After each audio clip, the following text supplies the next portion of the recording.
Jacked Up Review Show. It's a Jacked Up Review Show. Jacked Up Review Show. It's a Jacked Up Review Show.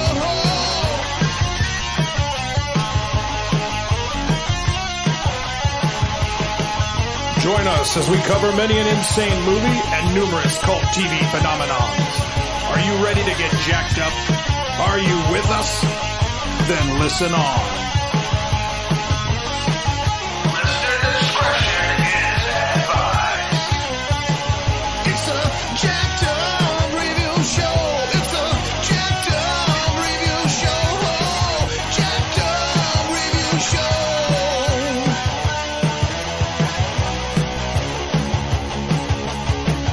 It's a Jacked Up Review Show. It's a Jacked Up Review Show. Jacked Up Review Show.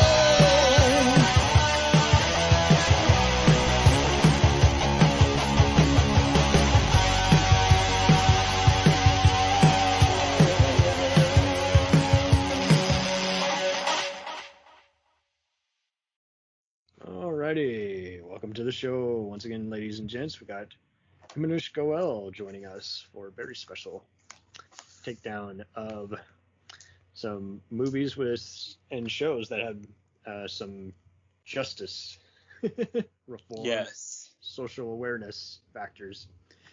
And I'd just like to welcome you to the show. Tell us a little bit about yourself before we get started. Yeah. So my name is Himanish Goel, and I am a student majoring in information systems at VCU, Woo! and I'm graduating this Friday. Congrats. Thanks. So yeah, it's been a long journey with that, but that's another topic for another. Yeah, I mean, it's pretty easy to see why dramatic works of art are just the most rewarding at times. How they can backfire, but you still agree with the message that they're trying to do, whether it's, heavy-handed or just right. And so I just figured, hey, it'd be good if we just talked about movies that are very inspirational and shows that keep us coming back for more.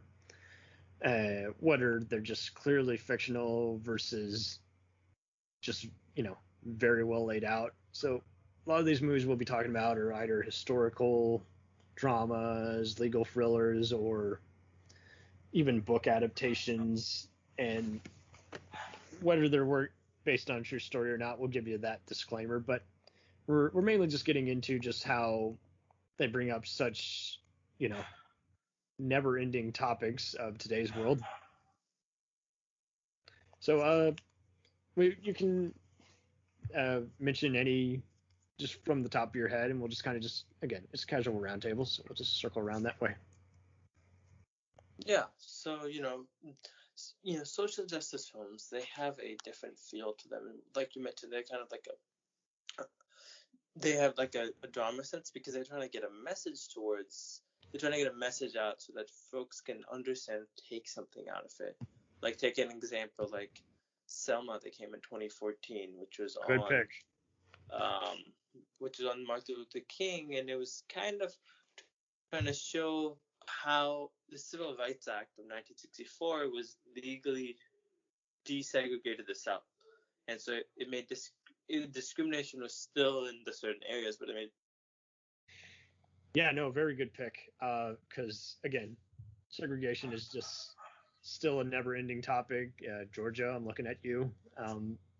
And during Dr. King's time, just showing how he and Malcolm X, Malcolm X was a little more radical and unfortunately targeted by more violent groups, and Dr. King was peaceful and still targeted. And this movie does a good job of just showing just the racial discrimination that we still see people trying to shy away from. Now, I mean, I unfortunately live in Texas, and they passed the right to just not have to even ever bring up white supremacy throughout history. And it was just like, well, so there's going to be even more dipshits. And I get that you'll see conspiracy theorists talk about how, politicians want to stay in power by de-educating, civilians, but it's like, this is still a pretty big deal. You can't ignore this, otherwise there's going to be more and more violence that happens. And it's like, True. and eventually this will threaten everybody. So I don't know why you wouldn't want to talk about this, but unless some of your voters are people who are in denial or part of the January attacks on the White House. So, yeah, it's a lot of despicable stuff that we go through. And going back to this one, though, I mean, this was just a hell of a cast, just good casting, and good summary, just the rare kind of filmmakers. And I'm trying to remember who helmed Selma. It was so the one who played the Martin Luther King was David Oyelowo. Yeah, I know him, but a great actor. But yeah, that's right, Ava DuVernay. That's right. Yeah. Yeah, obviously, yeah. He's the one who directed the film, and apparently she. Yes, she directed the film, and she's also known for like A Wrinkle in Time, which came after that, and even though that didn't do as well, she still is very well in terms of telling the story to its sense and being true to it, and not kind of crossing the border where like they'll say something else, and history has its own definition. They have their own definition of how they want to present it. So she kept really right at border as to like keeping real to the story, and you can tell that because one of the producers is Oprah Winfrey, and if Oprah is producing something, that means there's something that you really liked of it. Well, and it's also been hysterical seeing Kenya Barris of Blackish fame feature her on some of his shows and movies, and it's just like, because she really, I mean, Middle of Nowhere was so good. It even was one of the more recent movies featured on Turner Classic Movies, like 3 years after it had come out or something like that. And it's like, she really is a delightful filmmaker, and she's definitely one of my favorites, along with Betsy Reyes, Mudbound, and I think I just fucked up her name. It is the director of Pariah. The director. D. Reyes. Okay. I'm so sorry, Miss Reyes, for goofing up your name. Yes, Bessie and Mudbound, and it's just, again, women of color who are becoming more prominent filmmakers, and they actually have a voice. There's no lack of truth in their voice, and just seeing them become more prominent figures is like, okay, but they really are good storytellers. They know how to organize all their thoughts and talk about all this heated discussion that is just never ending, and like you say, yeah,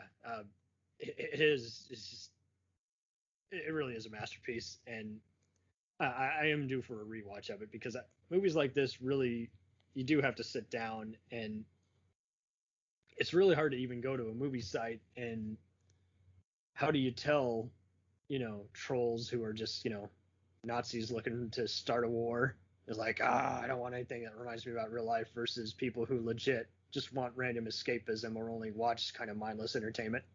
And don't get me wrong, there's a purpose for every kind of entertainment, but it does get annoying how when you see a movie suggestion, you just can't tell. You don't know if a movie is going to be well intended, but just ho-hum melodramatic, or if it legit is good and someone who is speaking a truth about isn't happy with it.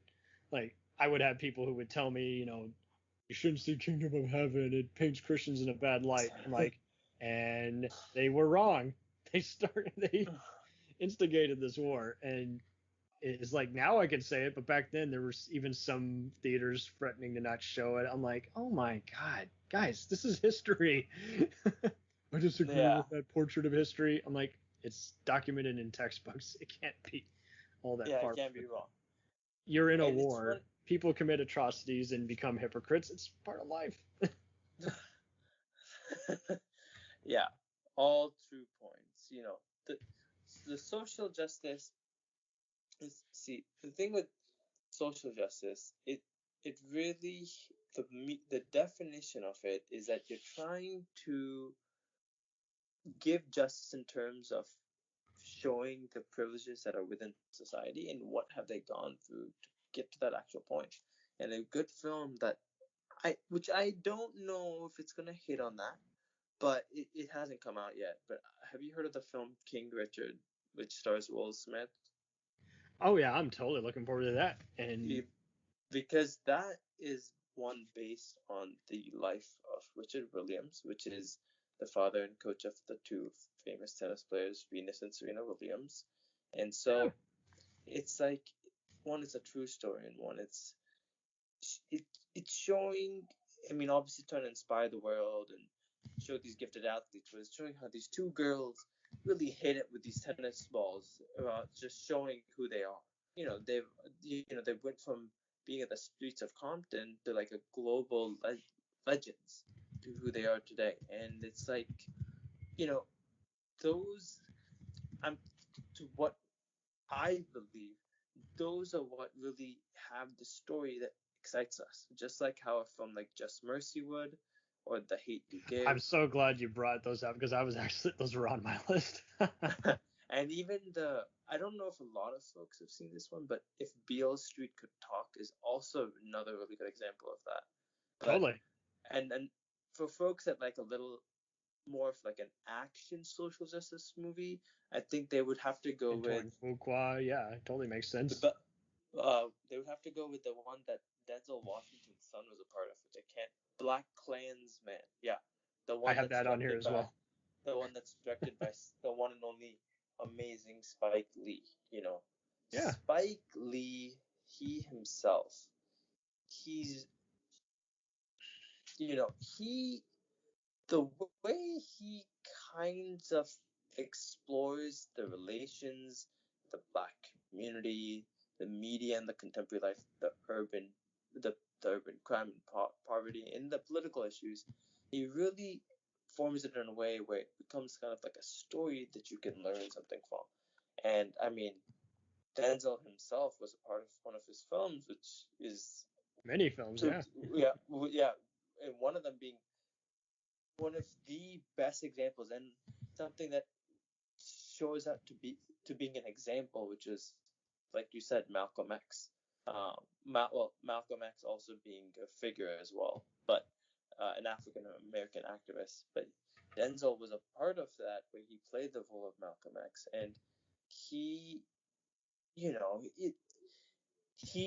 that film, you can still watch it to this day, because the way he's showing the key events of his life, from the criminal career, the incarceration, the conversion to Islam, and how the studio pulled out on the budget, and all these other celebrities had to pitch in. It's like, good God. Yeah. I mean, they didn't want to tell the story back then. It's just, everyone's uncomfortable looking at the past, and it's like, you keep preaching this truth that you got to look at the past to embrace it, and yet you don't want to do it. It's like, and then you see studios trying to, well, no one will go and see it. I'm like, oh my God, why not at least be known for something constructive in your life, as opposed to just easy money, that junk food that the masses saw, but wasn't necessarily known for having a well-rounded story. I mean, yes, we can embrace mindless stuff too. I'll gladly see the next Expendables, but I mean, this is like, it seems like there's a barrier, and it's like no one wants to cross it. And anytime anyone wants to tell an independent story or something of great importance, it has to be just outside the studio, and they have to buy it at Sundance. Yet even then, it's still political, because Sundance wants to go, also is having to play a game of marketing. And those movies you bring up are just so poignant and well-rounded in that, again, they make use of every minute, and they remind you, is like, you're not supposed to feel comfortable about this. This is terrible shit that's happened in real life, without feeling, they are good at also just, they're not lazy. They're not relying on just the makeup and, art department and actors to carry the movie. They do have a good script, that speaks on it could have worked as a Broadway play, it could work on any kind of fashion, and like you say, it just, again, Spike has sort of what I like to call the mind of a comedian. He knows how to get your attention. He knows how to say a heated topic, and he knows that total idiots who aren't even dialed into what he's saying are going to totally miss what he's saying. And it's like he knows the right people will get it. And there have been so many people who would often just try and distort. I think even the media doesn't want to mess with him nowadays because they know he'll call them out on it, because it's like, dudes, he wants to see who's listening, and he knows the ones who would be stuck up will only look uglier, as a result. Or is like, me, you know what I'm going for. You should know me by now. So Yeah. I really was glad that BlacKkKlansman did get some awards, and it's like, hey, and it's like, it didn't matter that he took some license with it. It was like, right. It was more, that is true. It was not about what he did. Never was. It was just the format, and he gets to, I mean, even the shocking credits alone, when you see just the actual, other Black Lives Matter events, is like, oh man. Right. It's like, that was icing on the cake in terms of a shocking movie, but then it's like, man, that really got to me. Like, yeah, it's like what Spike Lee did was he took a social justice issue, based it on I think it might have been so it's based on a person's life, from what I understand, which is Ron federal Stallworth. agent. Yeah. Mm-hmm. And so he was playing the role of that, and he put a twist around that where he, who had experienced the Ku Klux Klan chapter, was trying to make it look in more of an action sense, maybe even if it wasn't from his stereotype.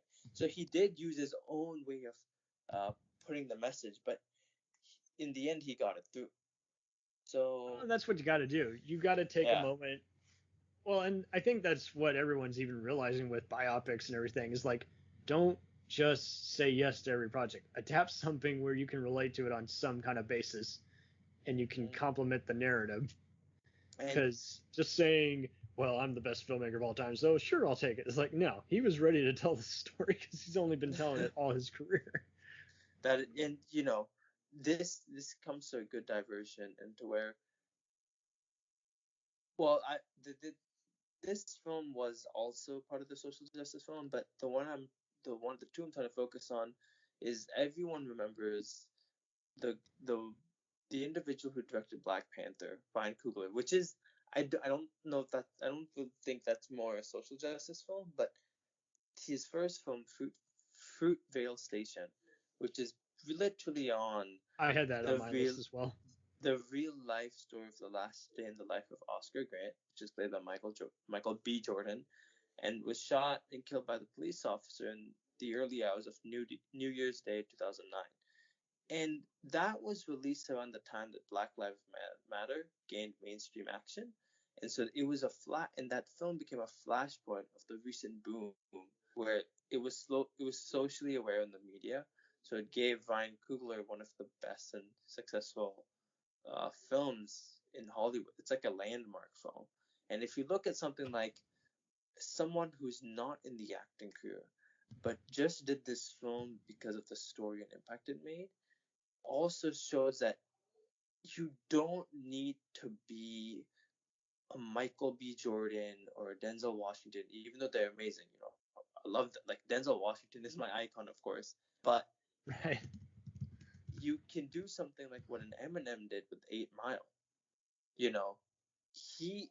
He's obviously telling the underdog story, but that also highlights a bit of the social justice areas if you look at it very closely, and it's a very well-made film at the same time.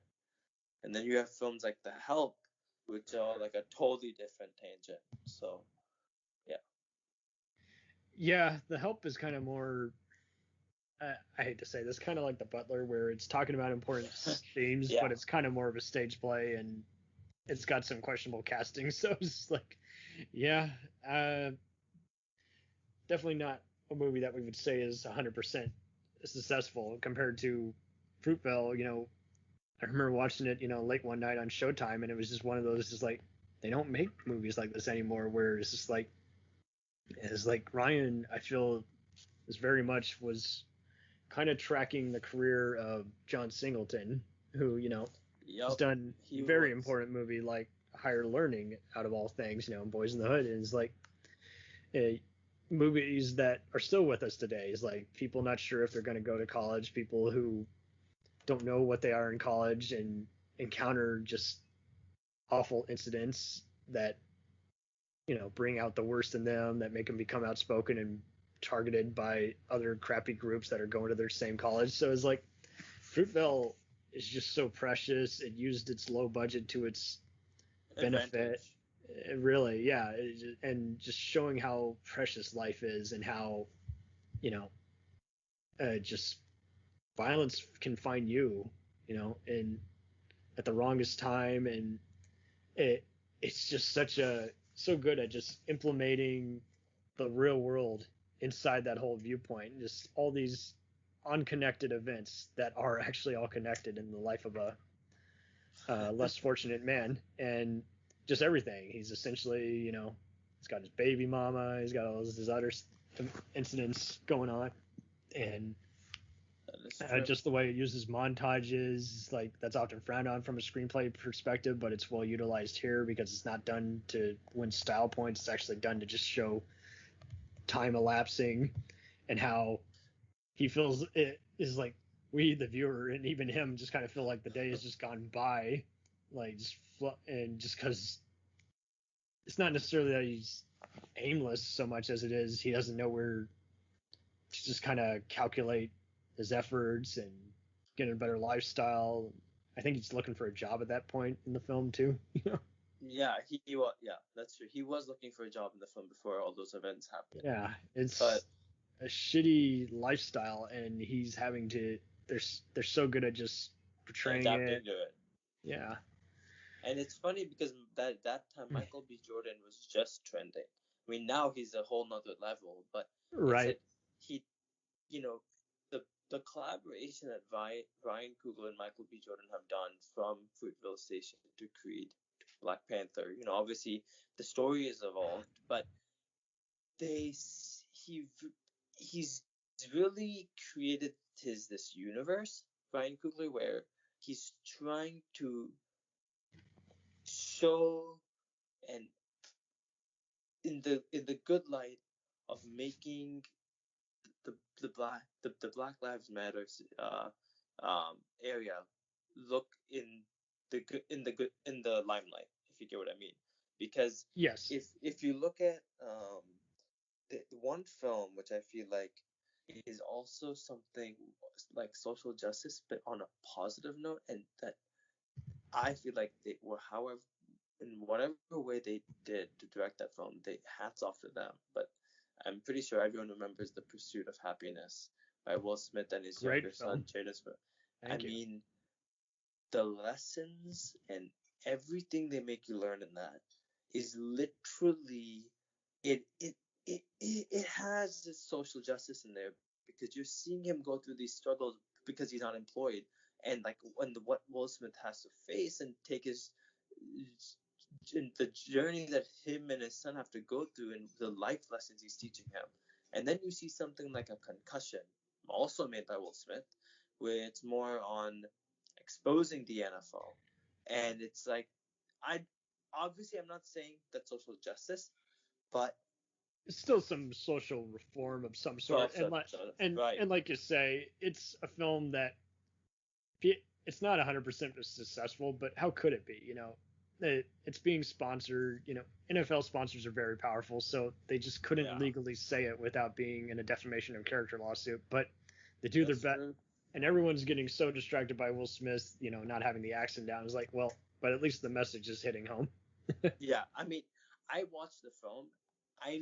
I felt so bad. Like, my dad is a huge fan of Will Smith, and he felt really bad that I know he didn't get the Academy Award. I know he didn't get any of those.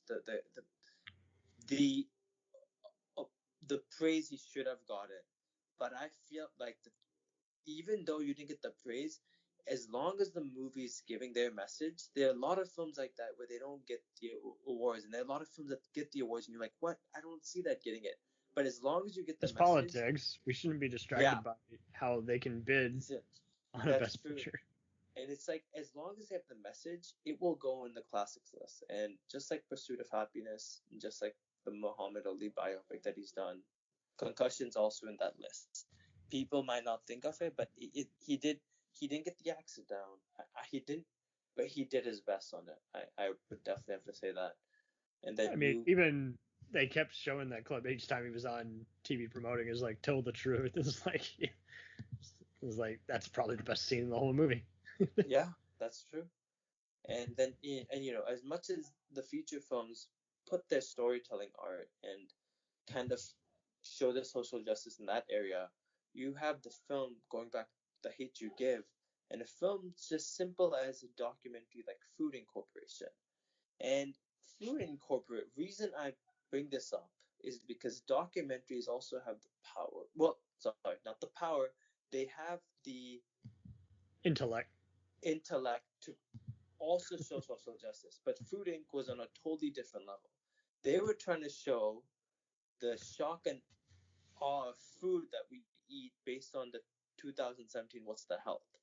And it scared a majority of folks that were going into the vegan world, because it's examining how does our food really come from the US, and what do they do, and like go in kind of detail on the effects of like the agriculture business on the environment, the employees, the animals, and consumer. And then you have a film like The Hate You Give, where it's kind of like you get a gal who's able to just speak up after just witnessing a violent incident and just finding out who her true friends really are. And yeah, much like The Wire and Law and Order, some people just won't see it because it's just too just out of the headlines. And the trailer was awful for it. I just thought, okay, it's a little too recent, too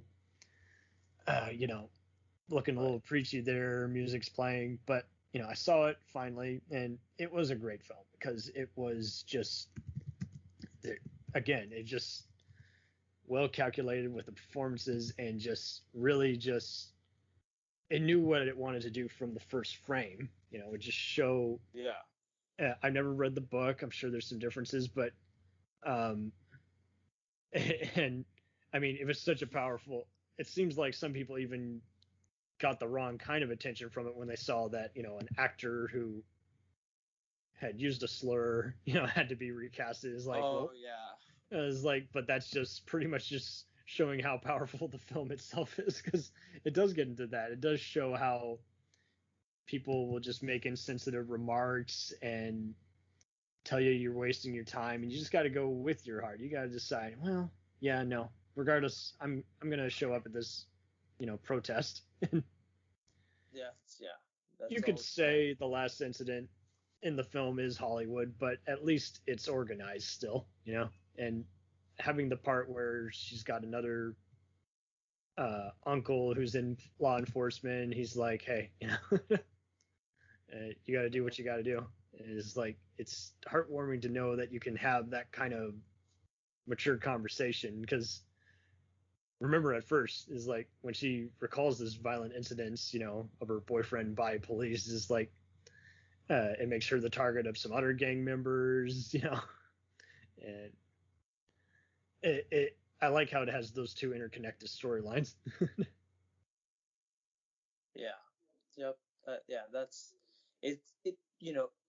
With social justice, you just like any other film where you might see on the big screen, whether it's like an Avengers, the MCU, like the MCU universe, or anything around that, you have to have a story that allows folks to connect, because that's what helps either get the message that you want or promote something that you're trying for them to understand. And that dives right into a good segue towards an interesting role that Matthew McConaughey did, which also made him win an Oscar, which was from the Dallas Buyers Club. Woo! And that was an interesting film because of two reasons. You go back, with Dallas Buyer Clubs coming in 2013, that was more on him showing which is more on like the AIDS and HIV subject. While you go back, let's say, hold on, like 5 years before that, and you have a film with Sean Penn in it, where he's also getting the audience and winning from the story of the film called Milk, which is based on the pro-gay rights activist. And it's kind of like the film was more into promoting the LGBTQ community. And so you see how that as there's a lot of black, folks in the black community making a majority of social justice films because they have a lot that they can talk on that. Do you also see that actors like Sean Penn and Matthew McConaughey taking the risks to also show that, to show the other side of the not so perfect world?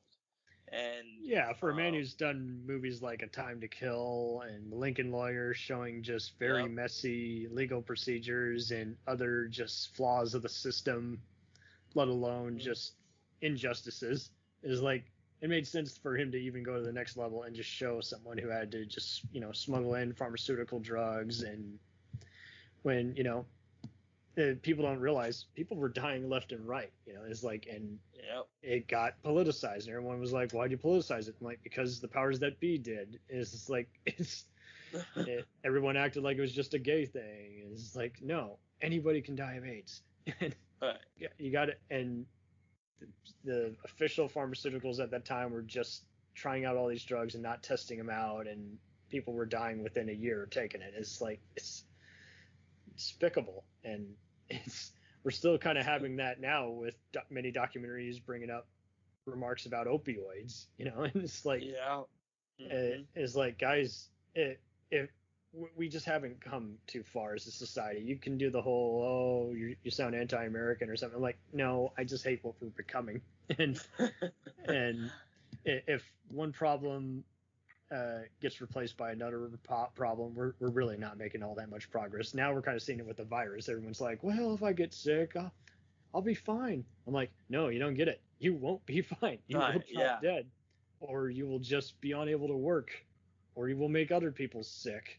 So you got to not be selfish, and you got to take this seriously instead of acting like, oh, it only affects boomers, only affects people over 60. I'm like, well, no, you could get it 20 years from now and drop dead. That's true. That is definitely true. But no, it's fake news, and because I don't want to hear it, it must be false. It's like, I've had to tell several friends who have gotten vaccinated, it's like, I'm still not going to go anywhere. It's like, I'm ordering food online unless I'm going to work. I'm staying right here. I'm not going to make time for going to a mall or a store or whatever it is. Even movies is like, it can wait.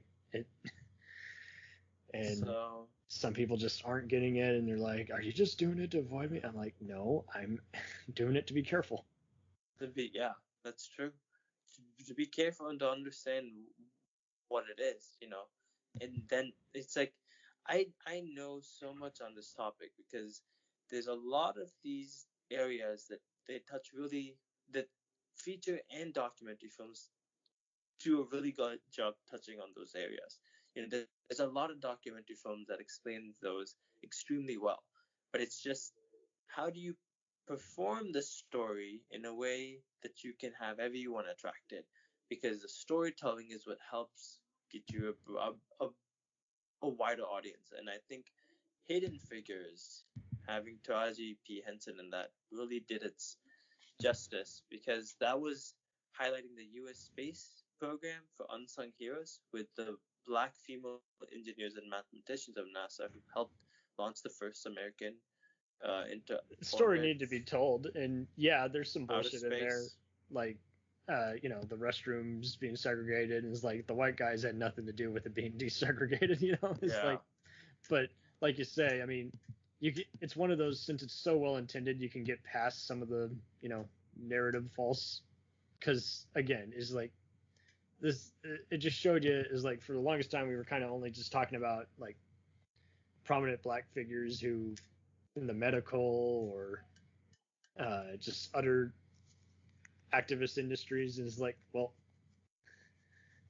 activism isn't an industry, but I mean in that they tried just other big powerful things like an athlete or something else to aspire to, and it's like, here we are talking about people who had math down, who had calculations down, who were who were just, should have gotten every pay raise in the book, who should have had their name plastered over, and it's like,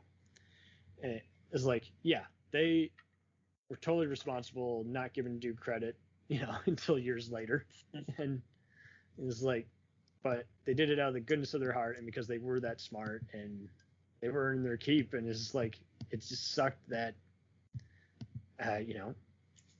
so many people probably still, it got an audience, and it was good that it got where it got, but it's just like, it's such a shame that stuff like this has also been taken forever to even tell.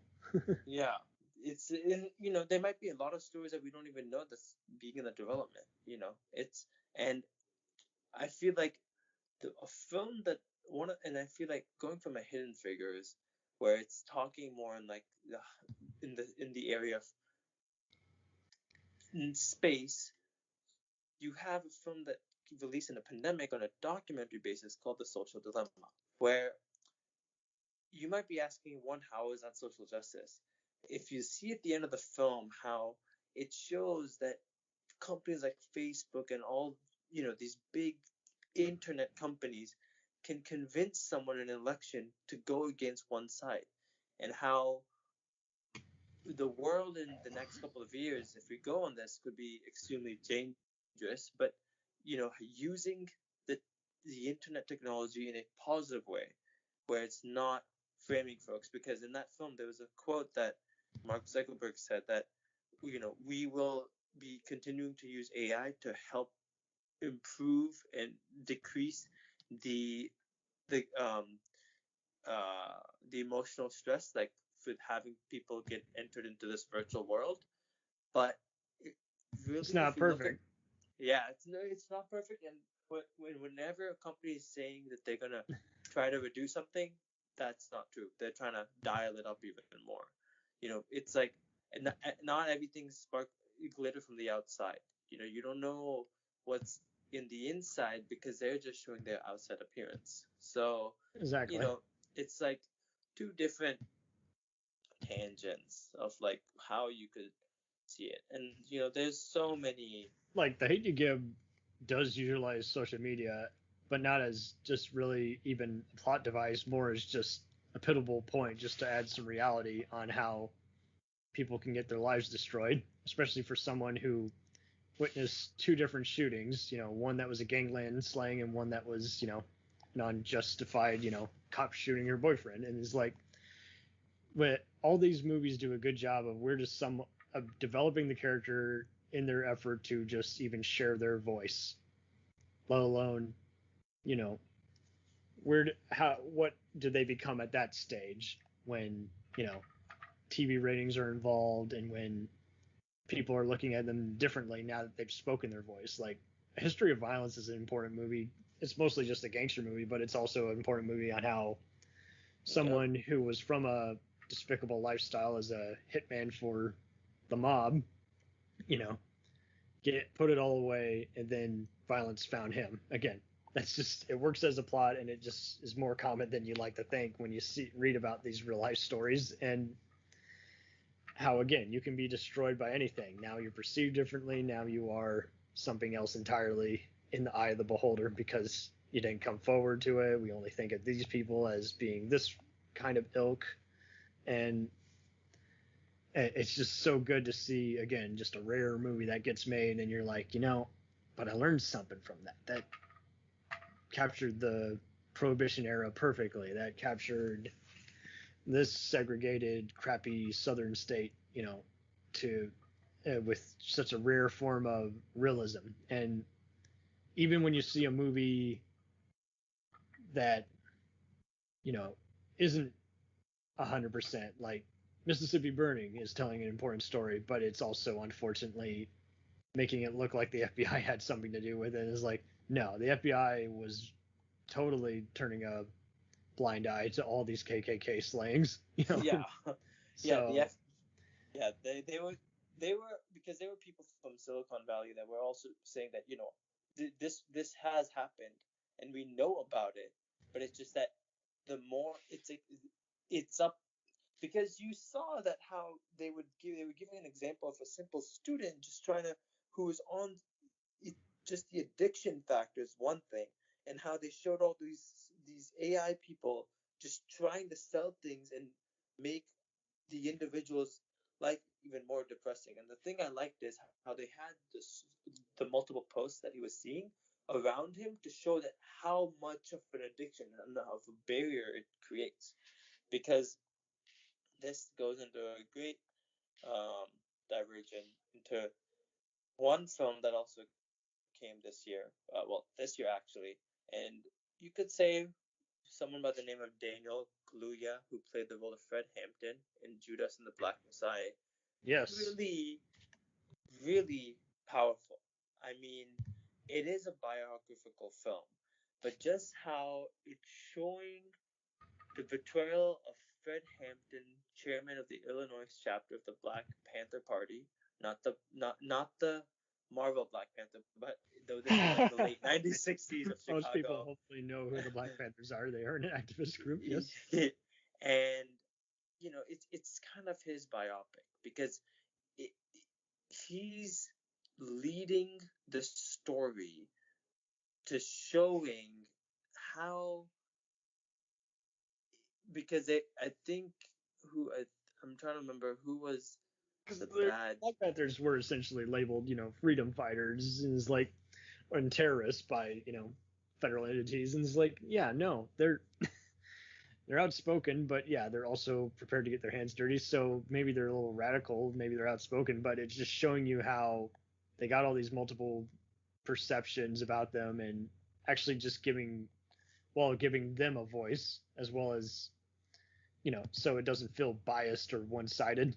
Because movies like Green Book get heat because they become a white savior movie, even though the filmmakers were claiming they didn't want to make that kind of movie. It just became that kind of movie because it was only one side of it. And it's like, well, it's not like any of this didn't not happen in real life, but at the same time, it's like, that's why it didn't land with every crowd. Yeah, I think it's a good movie compared to other ones, which just have, the white man saving the Asian or the black person from harm. And it's like, well, and at the same time, I can see why some people just get too political with it. It's like they should have had both sides of the conversation. Yeah, that is true.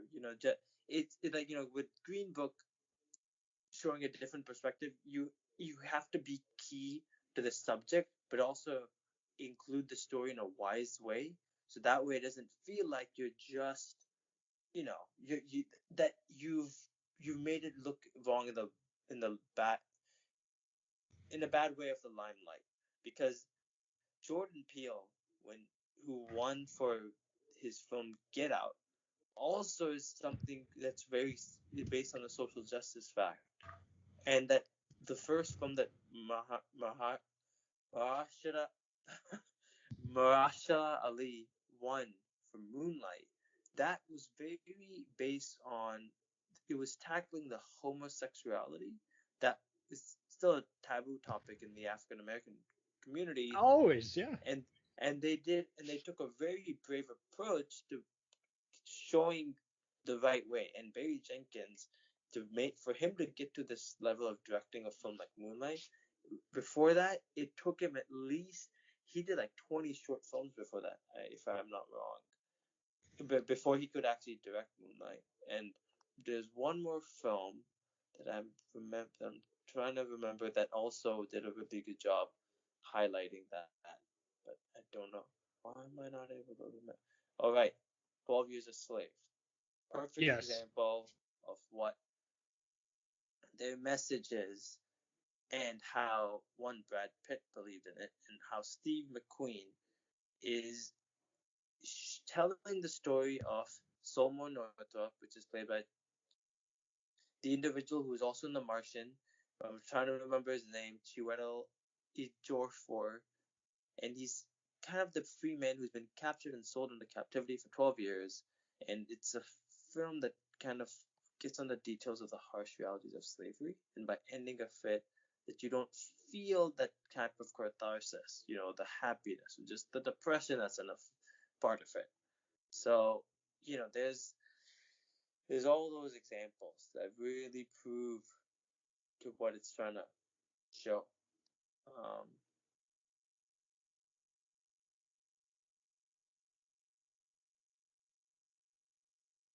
Yep. Still there? Yeah, I'm still okay. Wait. Okay, it looks like it broke up for a bit, but 12 Years a Slave, I think I even like to contrast to the fictional show Oz. There just was a rare form of just kind of authenticity in that, just going into just very uncomfortable subjects, slave owners who got their own predicament, forcing a relationship on their own slaves, and it's definitely worth watching once, because it's you can at least have admire the filmmakers for having the courage to talk about these subject matters. And it was like there was a story there. There was a big, very key movie, and I mean, we're seeing it with Lovecraft Country, where they're talking, using, H.P. Lovecraft as a symbol to describe, 1950s Jim Crow laws in the South. It's like that. It's just so cool to see that there's still some, the people who are just looking for simple entertainment can say, oh man, that was edgy, that left me with something. But people like us are also just looking at this stuff, and they're people like us are seeing just some very key truths about life just be reflected on screen, and just say, okay, well, it's just very good at just. It's kind of a shame that we have to just resort to biography laden movies or works of fictions inspired by real life just to have any kind of conversation, because that's just how many of the conversations are now. Yeah. Yep. That is all on point. It's this, I guess, this genre of films that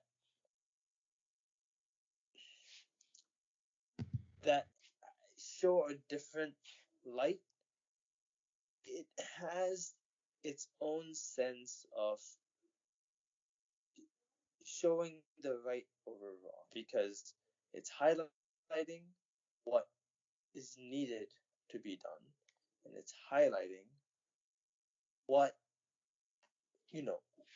how can we fix this by showing the problems of it.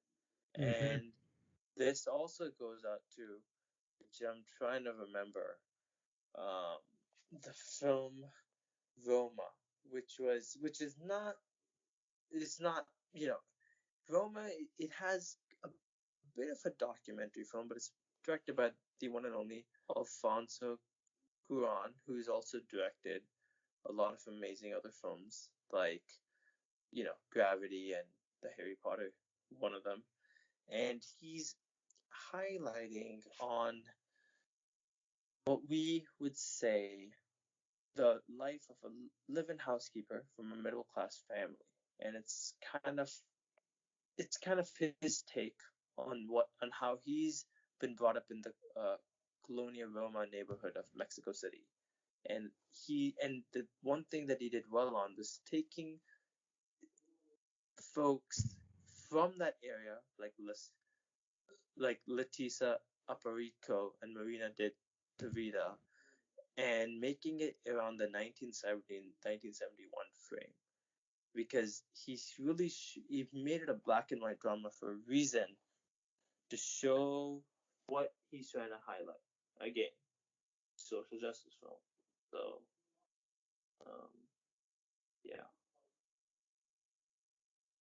Yeah. I mean, and hopefully these do keep getting made, because Yeah. And I mean, like, and the thing is, you want them to be made. Like, there are also some of them that didn't really hit the mark that they should have, but even then, the ones that have the story and do a good job trying to lead on to that, that's what helps move it even further.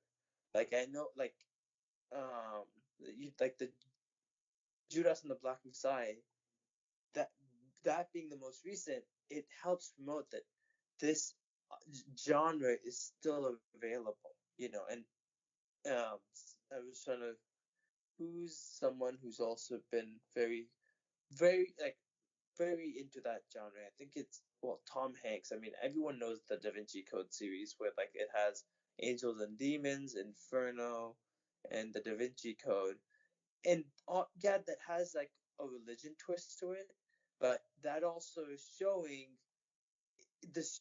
They made the story.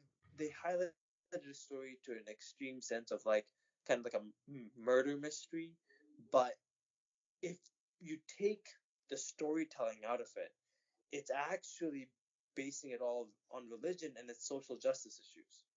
Back to square one. how can it not? I mean, Yeah.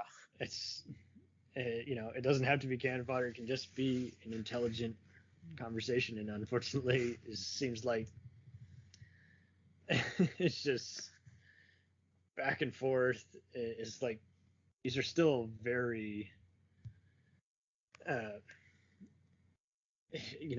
to not talk about it is just gonna keep seeing just responses and repeats of the same thing. Fortunately, there's even more movies that are just, you look at movies that have aired on the movie channels that got some acclaim and some that just got ignored, like Deacons for Defense. It's about the summer of 1965, between the Deacons and the KKK, and there was a similar one around that same time about the Black Panthers and KKK going up to a town in the 90s in Jasper, Texas. And all those both those movies do a good job of just showing how just, again, when tensions escalate, any town can be out of whack, just Yeah. going to total shit. We've seen it in works of fictions. Stephen James, that's right, the Stephen James from cheesy 80s movies like American Ninja and McBain was even in if there's any important movie he did of his career, it might be this one movie that was just the backdrop of what was otherwise going to be, gunplay and martial arts, where he plays a man who refused to, who willingly disobeyed an order in Vietnam, is escaping a court martial and goes to Georgia and ends up being attacked by a racist sheriff and his thugs. And it's so cool when you see a work of fiction who can use that as a backdrop, and the only time it just feels mute is when the actors overact as the bad guy, or they don't do as good a job just inserting just a real life storyline. Is like, no, they clearly have encountered types of that, and they were able to work in that stereotype to fit an otherwise fun action movie. So we'll go into circling around movies that we've also seen that are also inspired or based on actual stories. One that is actually really close to my heart that got very ignored was American Violet from 2008, and this co-stars Will Patton and Alfre Woodard. Oh, right. Yeah. And the future star of Sleepy Hollow. It took me a while to connect the dots there, but this showed an actual gal who was profiled, by heavy-handed drug enforcement in Texas, and it was done by Tim Disney, who, last I checked, is he related? Yes, great nephew of Walt Disney. and yet he seems to make stuff. He does a lot of documentary films. He likes to make important stuff as opposed to fairy tale. He's the total opposite of the Disney family. And it's Yeah, that's true. It was based on an actual civil rights lawsuit from 2000, and you just felt like you're just watching some actual just reality, because again, it's like just so shameless and just it was like, if the case is wrong, well, they're wrong by default. And it's like, it's just wanting to just whoever it is, that's our guy. We can't admit we're wrong. It's just like you get so much of that bullshit from, and it's not just even in Texas. You get that just from anyone who's just very staunch about their position. It's like if I admit that I did a wrong arrest, then we got to do it all over again. It's like you don't get it. If the person is innocent, who just happened to be in a neighborhood, in an apartment complex that had drug dealers, and just because she was there, she gets charged. It's like that is wrong. and just to bleed various people dry just fighting this, just to avoid a prison sentence of 18 to 24 years is like, it's you can't let this slide, and someone's got to be held accountable. If you do a conviction and it's total bullshit, it's like, then you got to be on trial. and to just stick with just some random fall girl, it's just like, it's just it really is amazing how just so many people will just take it to their graves like, I'm wrong, but I'm not wrong. And if I can be caught on videotape just saying I totally butchered this whole prosecution and went with someone who was there but wasn't responsible. It's like, man, there are just so many people who will just ignite. It's like when they will make a partial admission of the truth and then again attempt to cover it up again, backpedal. And it's like there's just so many, again, just nincompoop politicians and attorneys who just ruin people's lives. And it leads me on a little back to Prohibition era. I saw a wonderful movie actually earlier before that, during the 20s. It's set during the 20s and it's called 10,000 Black Men Named George. Stars Andre Braugher, Mario Van Peebles, and Charles S. Dutton. And this was another just great movie that I saw this year. You can find it on YouTube. And actually got multiple nominations. And what was really cool about it was just showing an actual union that was for black men who were basically just having their lives and their jobs threatened by, powerful corporations that were sponsored by the mob. And the union activist is Philip Randolph, who's played by Andre Braugher. You might know him from Brooklyn Nine-Nine and Homicide, but this was a cool movie he did in between that, and it's just so cool to see, again, just it does actually tell a story and be equally entertaining as well as just dramatically rewarding, because you're seeing just, again, the actors just really disappear into playing these important characters, and it just flies by. You're just like, man, it's like, and then this happened, and then this happened. This happened, yeah. Well produced for Showtime. It was just so cool to see them making a movie where, it wasn't just violence and tits. It's like, no, they made an actual movie that had some real substance to it, based on an actual events that they summarized. All those. It's just about empowering the injustice that I guess you could say every social justice goal is. Whether you're doing it through a superhero lens, or you don't really see that a lot, or you're just doing it to tell a story like 12 Years a Slave, or even something like, I don't remember that. I've had or this one, or something like the Spike Lee film Do the Right Thing that came in 1989. You know, it, even though that was not nominated for Best Picture, it probably won the top prize because it's simmering the day in a Brooklyn neighborhood that showcases the racial tension that exists. So I mean, it's like it's dealing with gentrification, but also capsuling the Brooklyn world that we have today. It's very relevant, and the film Do the Right Thing. I think there was a huge trend when when the George Floyd thing came about recently, Mm-hmm. and I can see that, and I can see why. You know why that ended, why Do the Right Thing was kind of like it was similar to that, like how they could relate to it, and like the George Floyd incident. So I mean, it, you have to focus on the injustice and telling the story in a way where you can have it's like an if then of hypothesis. It's like what scientists are testing every day. You have to have the if as how, if I'm going to tell this story, then it has to have some way of showing justice or a message at least. Mm-hmm. But yeah, I think that's all I have left to say. No, it's all good. And there's plenty of other winners we got. Right. I'm gonna just now kind of for the rest of this episode just kind of mention some legal ones I recommend everyone watch.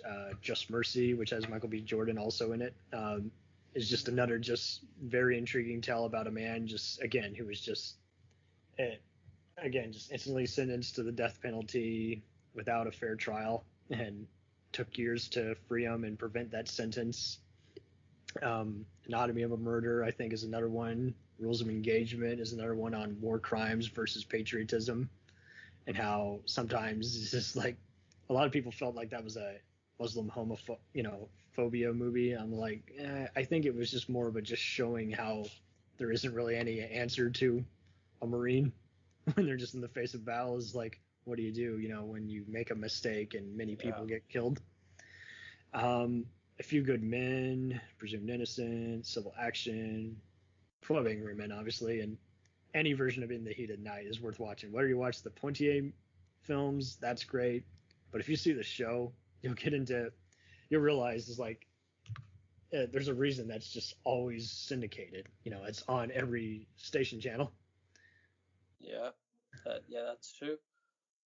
All true point. You know, just like how I Am Not Your Negro came out in 2016 with James Baldwin, I think being the writer of this film is also a very good example. Mm-hmm. As well. But yeah, there's a lot.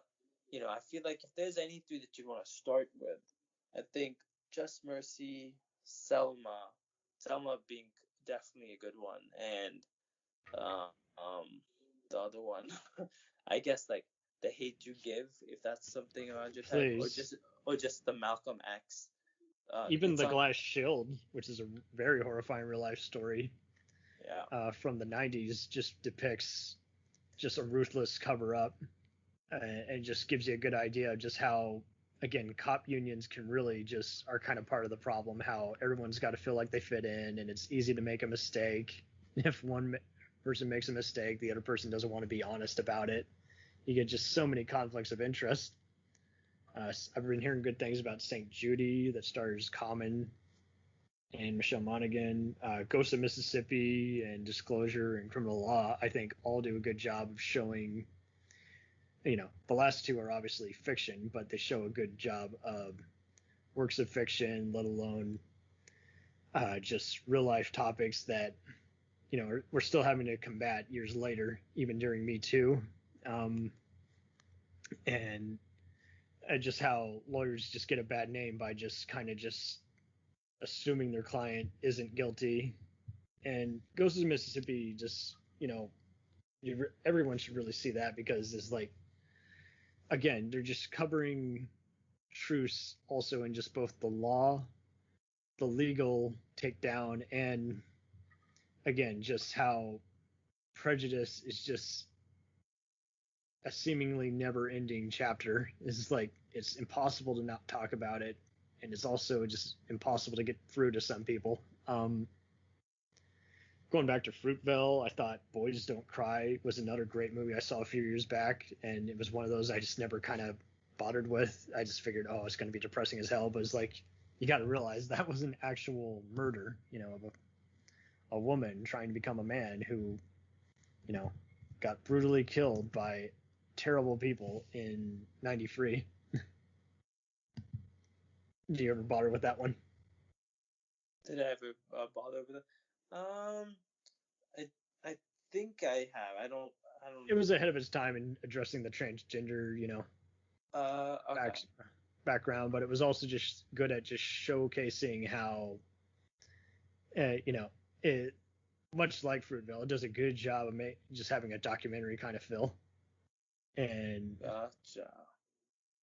And some people have in recent years torn this apart, saying I didn't really buy her as that person. It's like, I think they did pretty well at, you might not buy the storyline of Monsters Ball, but I think you can buy the storyline of this because A, it's based on an actual event. It's ripped from a headline, and it just showed how, people are afraid to admit their truth. And I mean, like, even the mother in this is just like not only mad that her daughter is gay, but also unable to stop, all these ex-cons and other bullies who just want to continually cause trouble for this innocent person who, she can't help it. She's already behind the times. Has to lie about the fact that she's, she's a woman, and she already has failed to show up in court for like just simple, easy to avoid shit like, speeding tickets and such, That's true. Yeah. And it's just showing how the movie does a good job just showing how this is not going to end well. You already know it's not going to end well, but it was good at just showing how do I explain it? It really just it just basically it really just illustrated how we are just coming to terms with who and what we are, what we want to be.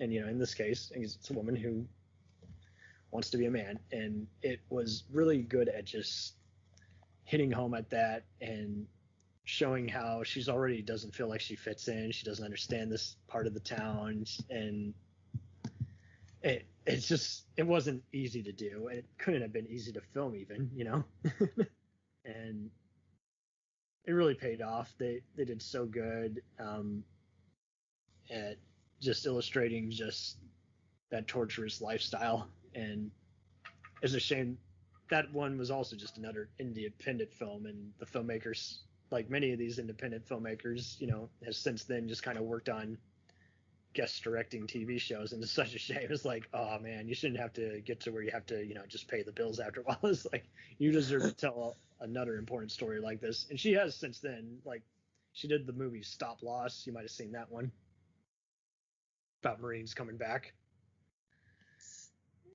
home. But I'll mention a few other ones before we just really wrap this up. I think everyone should see the movie Lean on Me, because I think that really does, out of all the inner city movies, you can have fun ones like Dangerous Minds and even over the top bullshit like The Substitute, but Lean on Me is probably the best one at showing how inner city, school reform is just not easy to do. I mean, obviously you get that with the final season of The Wire, or the second to last season of The Wire, before they take on the news media. And I mean, that's an important show to begin with, just showing the declining areas of Baltimore. But Lean on Me was just really good at just kind of showing how sometimes principals do have to just be bigger than their job description is, not keep putting up with bullshit and saying, well, let's just get by. Let's just worry about how many students just passed this year versus just fix the problem.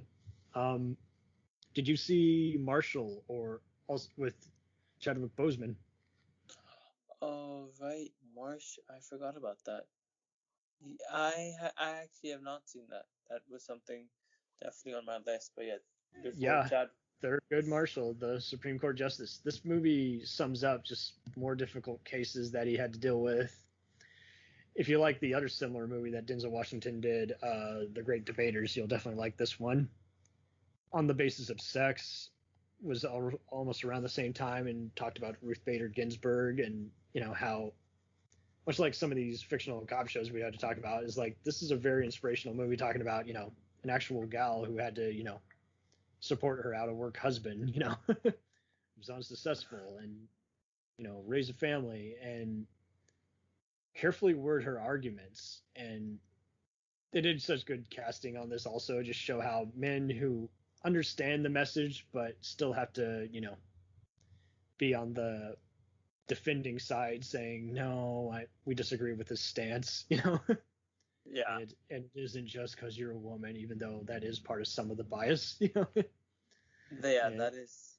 And it's funny you mentioned that the film Marshall, because it led back to the film that I forgot to mention before the whole pandemic started, which was Harriet. I mean, Harriet is all about social injustice. excellent movie, and people were tearing it left and right. Even some blacks were saying it was too preachy. I'm like, you guys, you don't get it. You got to talk about this freedom fight. It's a Western, it's an adventure film. So if anything, it did what the show Underground did really well, kind of like, and that was basically Roots on steroids. It was mixing in all this mystery and adventure against historical fiction. And, it's just, and this one, Harriet Tubman, that's a key. It's a key figure. and it's like with Cynthia Erivo playing that role, and excellent actress, and playing the freedom fighters, that takes that definitely takes some guts, because just a shadow towards the Harriet, you have films like Philadelphia with a combination of Denzel Washington and Tom Hanks that are trying to hide the homosexuality and HIV status of the powerful Philadelphia law firm. And then you have something extremely sport-based like 42, which was, I think it was Chadwick Boseman's first film, which it was based on the legendary baseball player Jackie Robinson. And that itself was definitely a social justice film, because you are he was the first black African American to be put on a baseball team and play the sport. So it's like, the story revolves around everything at the end of the day. And I'm trying to remember what the name of that. So I'm pretty sure everyone remembers Andra Day, the singer who sang the song "Rise Up," the Cheers to the Fall. She, if I'm not wrong, she did a film which has a kind of a social justice twist, because it was her first film, and it was United States versus Billie Holiday, and she obviously got a nomination for Academy Awards for her performance, but I feel like she did she actually sang a song which was from Billie Holiday, and because she did an amazing job singing that, she landed this role where she got to depict the life of singer Billie Holiday, which is based on the book Chasing the Scream, the first and last days of the war. It really was an important movie, because I mean, it was such another, again, a real life legal case, a real life just gal who was basically made to be a puppet by this industry, and it had the right kind of filmmaker attached to it, who had written for the Independent and Huffington Post, and it helped that, again, just in the casting, and delivery at all. It just ran, it just was so well researched and presentable as a movie. Yeah. Yeah. That's. I'm seeing the mediocre rating is like 50%. I'm like, it wasn't that bad. It wasn't even remotely bad. I think it was at least worth Yeah. That is all. puzzling. Yeah. And just like you mentioned, I think around the middle of the conversation, the Butler is also a really good example of this. Totally. It's like what it evolved to, and I hate how we have to get political in terms of what does or doesn't get nominated. It's like if there's an important material in this movie, like there was this one movie called, it had Halle Berry. It was just called Kings. It had her and Daniel Craig, and it got blasted because like the filmmaker was like European and was like making his debut over here, and it looks like an interesting movie. I definitely want to see it somewhere along the way, and it looked like it was well intended, but that was another one where it felt like it didn't do a good recreation. It didn't. Is your dog barking there still? Yeah. Yeah. It didn't. It felt like it didn't do. Apparently, many are saying it didn't do a good recreation of the 1992 LA riots. Just historical fiction, and it seems like there are good ones about that. There is one from '97, also with Mario Van Peebles, called Riot, and I recommend that one because that gives you definitely a better idea of how divided you can be. Are you here to protest or are you here to actually riot? Yeah. Destroy stuff, or are you here just to steal stuff? I don't know. Are the police here to just cause a bloodbath, or are they here to actually defuse it? And it just shows so many people before and after that incident. And I definitely hope more movies cover that topic, since we're still seeing stuff like that. That is.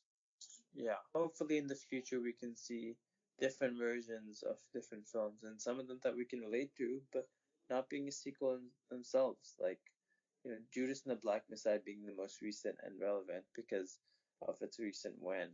I feel like we should definitely see more along the way. I guess the year that we got to see a lot was 2016 because of because of Moonlight and the other film. I don't know. I think that was in 2018, but Moonlight and all these pivoting films that were based on the social justice counter.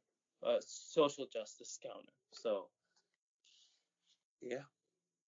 Hopefully so. I mean, there's never going to be any shortage of stories to talk about. So, I mean, I think, like you say, it just gets annoying when it seems like, again, you got to go through multiple reviews and everything to see where everyone's coming from on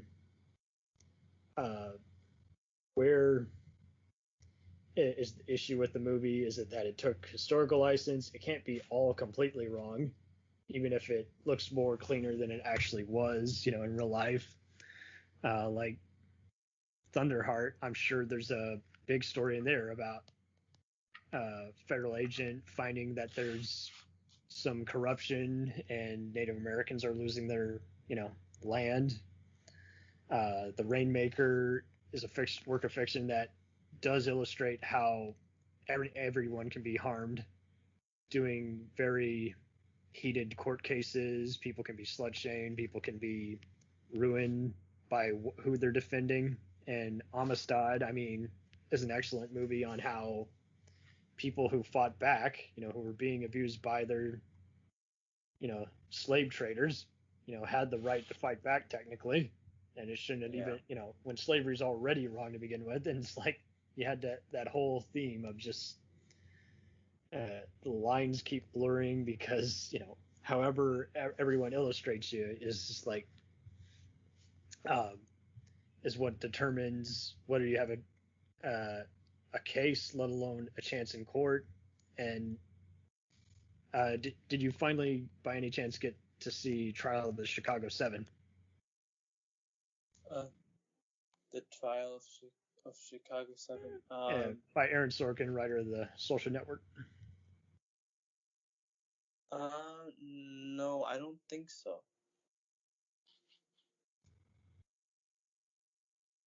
Well, that's definitely one I would totally recommend to you, because it's, again, just showing how, again, a riot versus a activist, and showing, post-Vietnam era where, who can forget the National Guard stepping in, many people got killed, and this one just perfectly sums up the anger, the bias of the legal system, and just how they just totally tried to silence this voice, much like the Black Panthers were being silenced at that point, Right. They mentioned them briefly in there because there's like a member of them who's also on court, and because he keeps speaking out, they basically, he might as well have been raped, because they basically silenced him by putting tape over his mouth because of his frequent court outbursts. And it just shows you how it's like everyone tried to rig this case to fail, and it to just land them in jail where they wanted them, and it backfired for them. Because just the most uncommon voices spoke about it and dismissed it, and it didn't matter that the people who were talked about in this case, lived terrible lives afterwards. It's just like it mattered that, freedom of speech was not silenced. It just shows you how. It kind of complemented another movie around that same time called The Post, which talked about the media, reporting the truth versus their agenda. And, that's been a theme of so many things, like All the President's Men and such. And it's really just kind of, I think we're having to commonly alert people, okay, do a fact check, do a follow-up. You saw the one headline. Did you actually see anyone fact check, what that person meant in that controversial interview? Or where people keep saying this part of the story, but they're not saying who, stated this. They're saying an anonymous informant, which could easily mean no one existed, Yep. Yeah. So I think everyone's having to learn. You have to keep doing some fact checking. Fact checking to kind of understand how this whole genre or field works.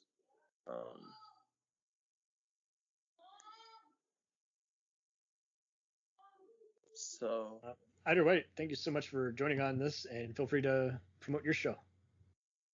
Yeah. Sure thing. If anyone who found this talk is inspirational and would want to follow me, you can definitely find me on LinkedIn by searching my name, or you can find me on Instagram, Facebook, and Reddit, of course. So. Okay, perfect. Well, thank you ever so much, and it's a perfect way to wrap up. Just hopefully we shared some important topics that people can look at the actual articles, books they're based on, or enjoy them for the fictional works that invoke real life procedures and consequences. So if you guys have anything we should actually review and seek out, I meant to talk more about When They See Us, but we talked enough about Out of Duvernay at that point. But that's another real life incident on what we're commonly seeing a case in here is just like either someone is giving an unfair, unjustified trial and it's sugar coated in the media, or we're seeing just a common incidents where someone becomes a totally different figure throughout their career and yet is still a voice of many people. So hopefully we evoked a lot of those kinds of themes that these movies do so well, and these miniseries for that matter. So thank you all for joining in and listening. We'll return after these messages. Hey, feeling down? Feeling low? Not enough podcasts about movies in your life? Why not try They must be destroyed on sight. the new Podcast Cure-All? Sure to get you right with the world and on a path to better living. We have exploitation, we have Italian horror, we have zombies, we have slashers, we have crime films, we have spaghetti westerns, we even have sci-fi and sex comedies. So take a dose of They must be destroyed on sight. as needed, and let the hosts, Lee Russell, Daniel Harper, Paul Romali, and the odd guest host cure what ails you. Warning, may cause atrophy, African consumption, black fever, bone shave, chin cough, colic, cramp colic, dropsy of the brain, elephantitis, grocer's itch, jaundice, mania, miasma, mortification, palsy, Pott's disease, rheumatism, scurvy, St. Anthony's fire, summer complaint, and worm fit in some people. Consult a physician before listening.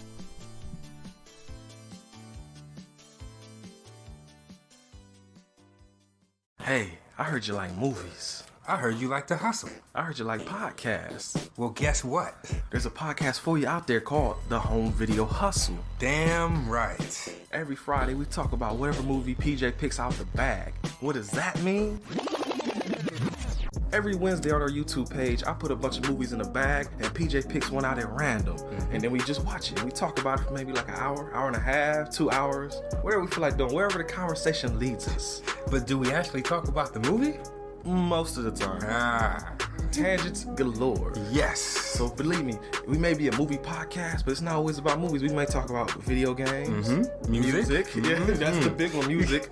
Sometimes we might get a little bit of politicalness in there. Yes. Sometimes we may just, we know what we like to do. We like to tell stories, PJ. Ah, yes. I am the master storyteller Yes. of the podcast realm. Undefeated. So if you like to hear about movies, video games, whatever foolishness comes to our mind, the most random stuff you could think of, check out the Home Video Hustle. You can find us on the Stitchers, Yes. the Google Play, Yes. Apple Podcasts, What else? Podbean, What else? Podcast Addict, Goddamn. all that. Ain't no reason you can't get your hustle on. We everywhere, worldwide, baby. Hustle, motherfucking hustle. Hey, we can't cuss in the promo, PJ. Ah, We gotta be family friendly. There may be podcasts out there that don't want his hair to say ah, ah, all ah. that good fun stuff. Well, you. Yeah. don't run the listeners away, PJ. Ah, I'm sorry. But this is going kind of long. Yes. So we're going to end this and say, hey, check out the Home Video Hustle every Friday on all the various podcast outlets. Peace. Peace.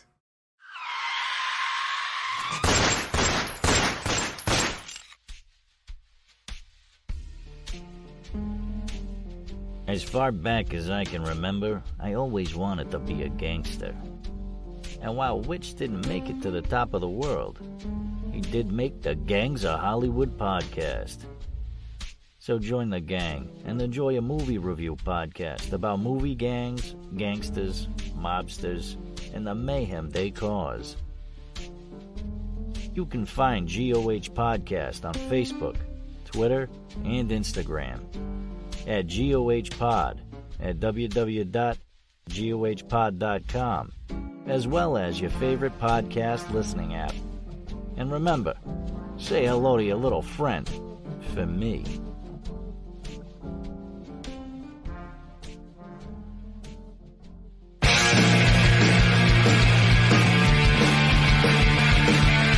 If you take two old punk rockers who are past their prime, put them in front of a movie screen and give them a podcast, what do you get? Cinema Punks. Cinepunks. It's the mixtape of movies.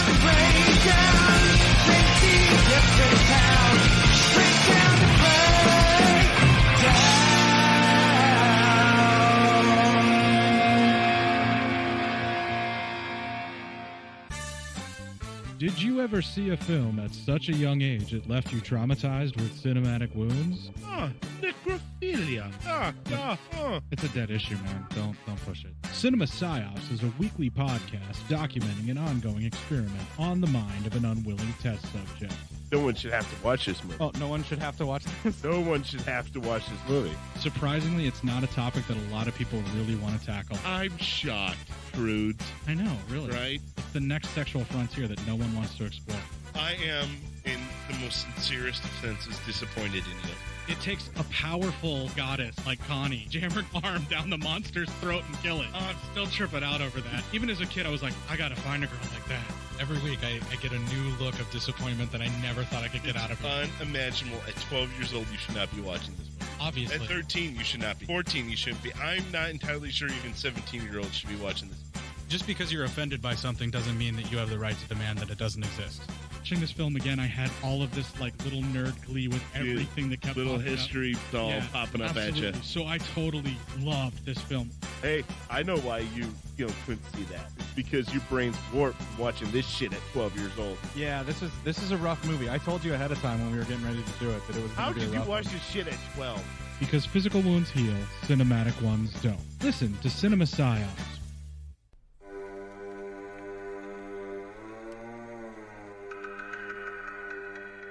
Hey everybody, I'm Corey. And I'm Zach, and we're the hosts of Podcasting After Dark, a cast dedicated to late-night horror and sci-fi of the 80s and 90s, often found on HBO and Cinemax. You know, the movies your parents didn't want you watching as a kid. You can find us every other week on Apple Podcasts, Spotify, Podbean, and Stitcher. This is what you want. This is what you get.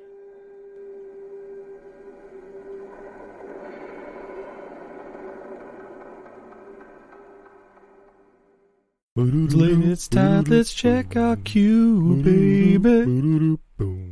Pair it with a couple brews, baby. We love good movies. We love the bad ones too. So we watch them all and pass their lessons on to you. Oh yeah.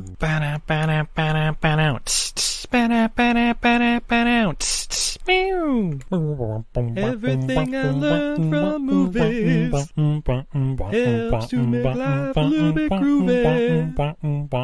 With a one-liner plot holes and gratuitous movies. It's time to get busy with your friend Steve and Izzy at eilfm.podbean.com. Welcome to Who Was She podcast. I am your host, Tara Jabari. After a decade working in documentaries, marketing, and all things digital media, I found that podcasting is a strong medium to share stories. After years of producing for others, I decided to start my own biographical podcast. Who Was She will focus on the life of a woman throughout Baha'i history. The first season is about Lydia Zemenov.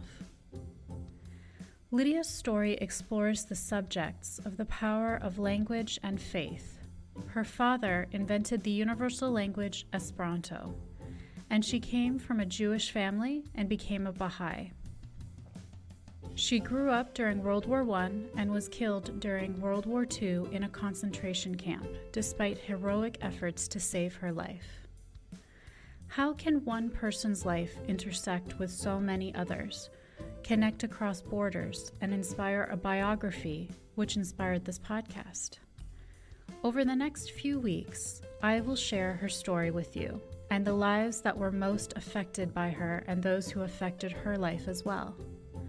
They include her father, Ludwig Zemenov, her spiritual mother, American journalist Martha Root, and the Baha'i German soldier Fritz Mako, who worked for the resistance undercover while having to serve the Nazi Party.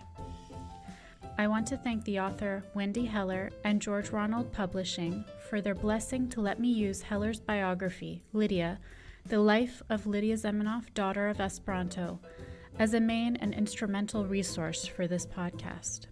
So please subscribe and learn about this amazing woman who traveled through 3 continents in an effort to bring unity through the power of language. You can also find more information on our Instagram, Facebook, and Pinterest at Who Was She Podcast. Music was composed and performed by Sam Red. I am your host, Tara Jabari. Join us next time as we begin our journey about Lydia Zemenov.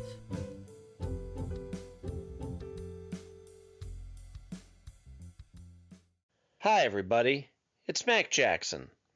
I wanted to invite you to a new site called the Forever Adventure Network. This website has everything. Pictures, videos, blogs. There's original music by Harmony Constant. 2 podcasts. One is the Macgyver Podcast, where we celebrate Richard Dean Anderson, his iconic roles, and how it's influenced our lives. There's episode discussions, interviews, and life conversations. The second podcast is the Never Gets Old Podcast, where we celebrate all the best things that we love in life, from TV, movies, music, and comics. The site is also the home for the Macgyver SG-1 audio series, an ongoing adventure series that continues the adventures of Macgyver and SG-1. There are also multiple stores to choose from for all of your pop culture and adventure needs. Come on by and check us out today. And thanks for joining the adventure. Are you sick of the same old stale podcasts? Well, then join Vanessa and Darren as they dissect movies of all kinds.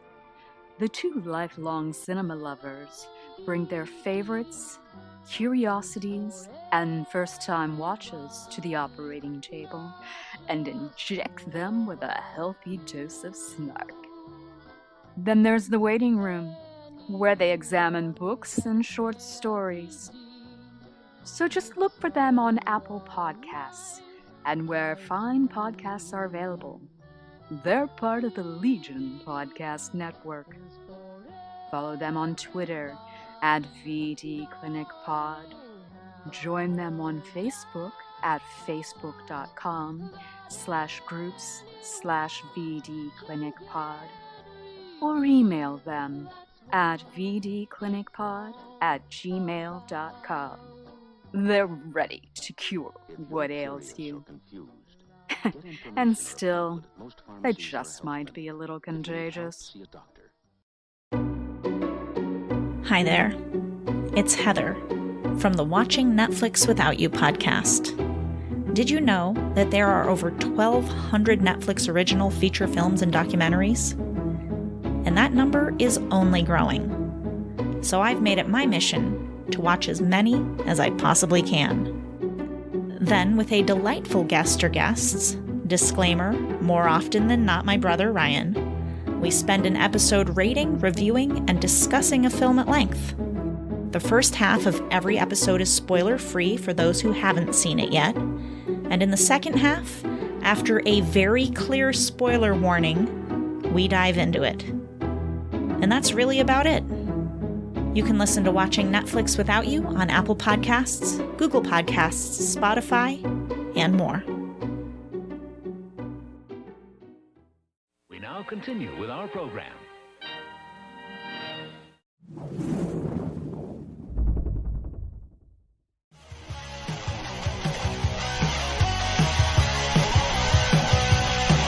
Follow us on the web on Facebook, Twitter, and Instagram. The podcast is available on Podbean, Spotify, iHeartRadio, Anchor, Apple, and anywhere else podcasts are available. Feel free to review our show and leave comments on any of those sites. Thanks a million for listening. It's a jacked up